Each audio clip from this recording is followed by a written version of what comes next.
Nos tabay kumisa, Señor sea con vos, y con vos espíritu. y que tende mucho en el Señor sea con vos. Mi hermana estimada, después de prepararnos por el comenzamiento de Cuaresma, con penitencia, ayunamiento, oración, meditación de palabra de Dios y obra de caridad y misericordia, tanto para curva como para alma, todos juntos nos ha reunido para comenzar junto con la Iglesia Universal, celebración de año de misterio de pasión, muerte y resurrección de nuestro Señor Jesucristo, yo de Dios Tata.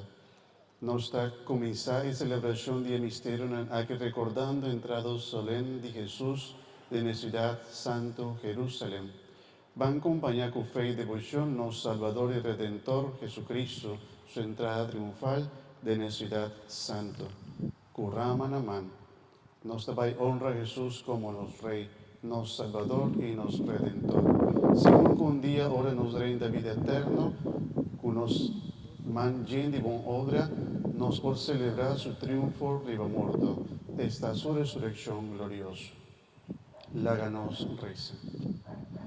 Dios Todopoderoso, santifica como bendición el Ramadan aquí, ahora que nos va a acompañar Jesucristo, con cantica de alabanza. Dónanos ánimo para seguir fielmente de su paso, para un día nos reina de Jerusalén nuevo.